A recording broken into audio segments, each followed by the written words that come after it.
Walt Disney once claimed, "If you can dream it, you can do it." Unfortunately, this is easier said than done. Anyone can wish upon a star or have a dream in their head. The question is, once the dream is hatched, how do you make it come true? Dreams are presumed to be extravagant, far-fetched, and difficult to reach, especially in the performing arts. Trying to break into a performing arts career is a hard thing to do. No is heard more commonly than yes. Finances are not always stable. Sometimes it is not viewed as a legitimate profession. Yet, there are thousands of successful artists who have made their dreams a reality. So, who says you can't do the same? How, you may ask?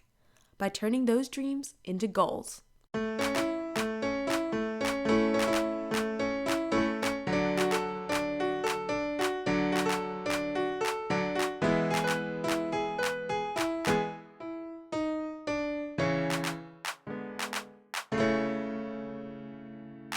If you are watching this video, hopefully you have A, created a goal, B, written it down, and C, created the steps and deadlines necessary to achieve it. Now that all the technical parts of the goal are taken care of, it's time to discuss the easier said than done portion of a goal, keeping focus. You can have the most well thought out, perfectly pristine, one-of-a-kind plan, but it won't have any effect unless you focus on executing it to the best of your ability. Focus can be achieved in three main ways: through positivity, collaborative efforts, and visualization. First, let's talk about positivity. Staying positive is a difficult thing in any walk of life these days, but especially in the arts, because public subsidy for the arts is low. It's not nearly at a level where it should be. And so you have to keep reminding yourself that you're having an impact on that society. You're making them laugh, you're making them think, you're making them second guess themselves or second guess something that they've heard in society. Essentially what we do when we do theaters, we open the doors and we bring people from the community in and we say, let's think about this. As a group, right? Not as an individual, which is a more reactionary response, but as a group, as a society.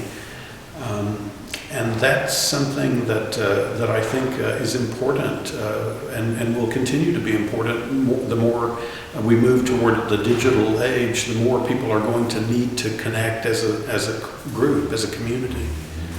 What's your goal? I think that's hard, and it depends on the goal. But I think for me, it goes back to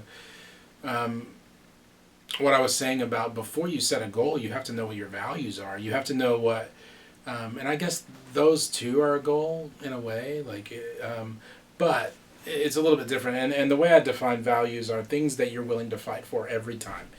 Every time it comes up, you're willing to fight for that. That might be family, it might be art, it might be spirituality, it might be justice or law or money or I don't know what, but those, I think, start to really define who you are as a person and what your values are. And so I think if you are setting goals that will help you live that kind of life, a life that represents your values, and that help make you be that kind of person that you really want to be, it's hard not to stay excited about goals.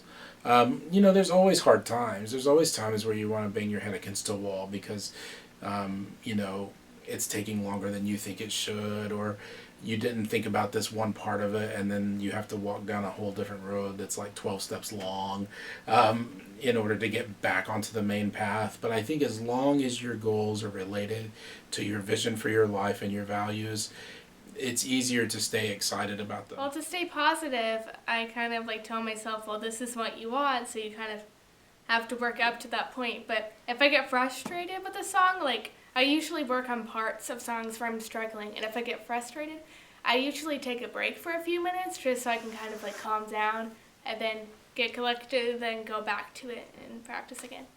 So. When the going gets rough, when that happens, and I get discouraged because I don't know, things are happening. I think looking even back on what I've already accomplished and if I can do that, then I could do this kind of thing. When a goal takes a long time to accomplish, it can get frustrating over time. It can become tedious or unexciting when all that is truly desired is the end goal, not necessarily everything in between.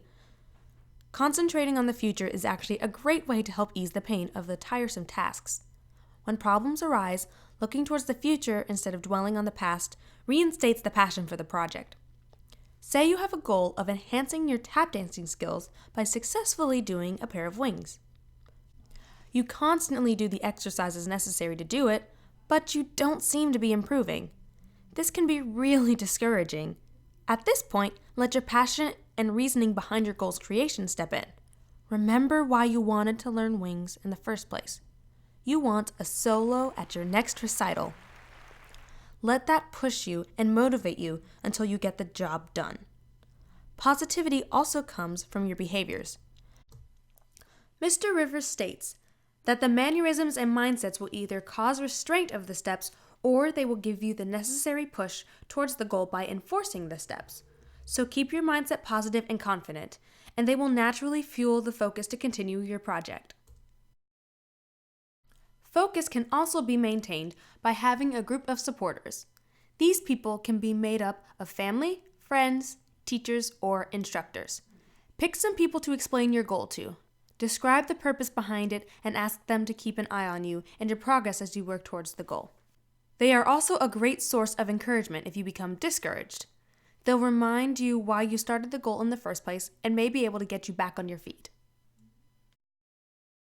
What's great about this is that we aren't in it alone. And like for solo artists or actors or whatnot, I think having someone in like a support system definitely helps. But like having my sister, like she motivates me because she's out there doing like these flat picking melodies that I could never do. But I also look at that and I'm like she has the motivation to do that. Yeah, same with Chloe, and she's the thing that keeps me on rhythm because I don't have a sense of rhythm that much. I always speed up. Is that how I encourage No, you? and you're just always there, and you're like my role model, and I want to be like you someday. So yeah. Aww.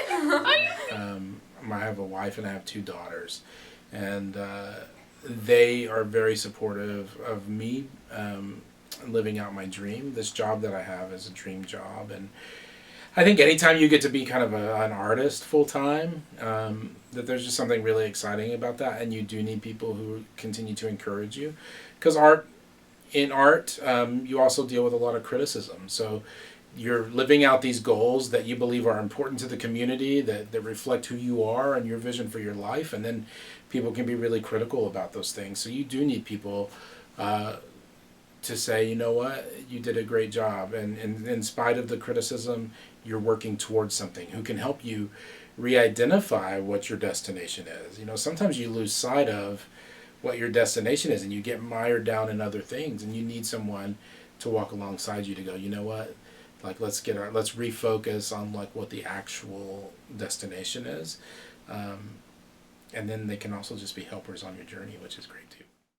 The last focusing tool is the use of visualization.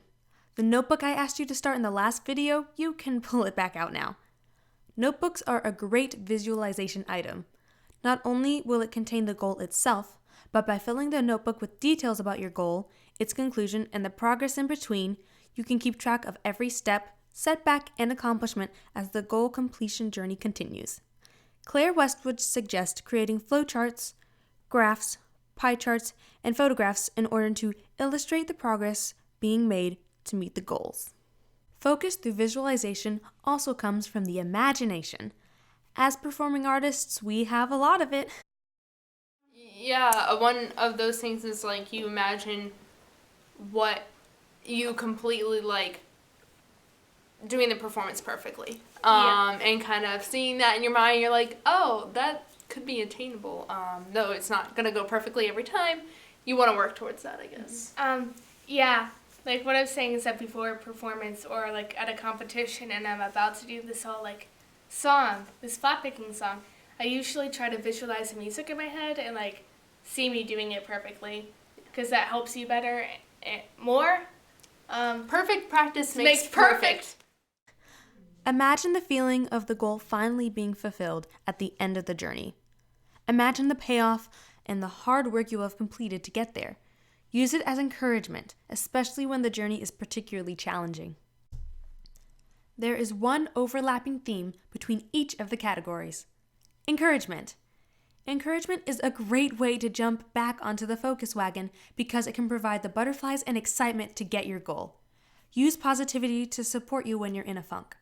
Let your family and friends boost your energy with pep talks. Let your imagination restore and continue the hope you have for the future that will result in your dreams coming true. I think it's important to constantly feed your soul a little bit. As artists, what we want is like a life that is meaningful, that is full of myth and symbol and stories. And so I really enjoy going to see other plays, going to see a dance concert or a concert, like going to a museum, like surrounding myself with the work of other artists who have achieved their goals re-inspires me to go back and work even harder to reach mine. Okay, an example of me is when I was like, oh, I kind of want to play guitar. I took like some group lessons and then I wasn't very good at it and I just got really discouraged, so I quit. And a year and a half later, I picked it back up again. Because of me. Yes. And I like worked through, you're going to get in this rut. Also happened with me in piano. I got in a rut and I couldn't get out of it. But if you think about like, kind of like the other side, you're like, if I get through this and I work on it, then you're going to achieve that goal. I usually like think ahead to like maybe performing for people and letting people know about the music And the joy also, you get from that. Yeah. And the joy people get from that. And then also, I sometimes when I'm discouraged, I'm like, what should I do? Like, I might look up Doc Watson because he's a great guitar flat picker and I love his music. And then I'm like, oh, I want to be like him, so I want to keep on practicing so that I can like get to his level of playing. So, Okay. so watch people that inspire you because that can help. I think you have to enjoy, really in any walk of life, you have to enjoy the steps along the way. If you're constantly thinking about the end result, then the steps that lead to that end can feel painful.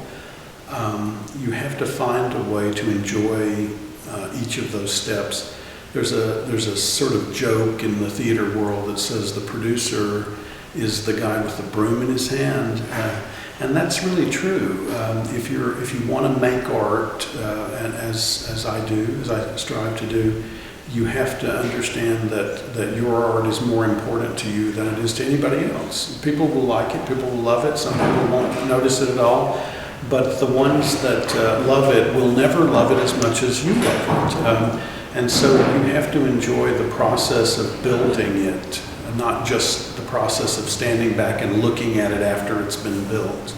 If you do, you'll be unhappy because the vast majority of your life is spent building it. Right? As stated earlier, writing your goal down is very important. This goes for your encouragement as well. In your notebook, write down some encouraging quotes and song lyrics to give you an extra push.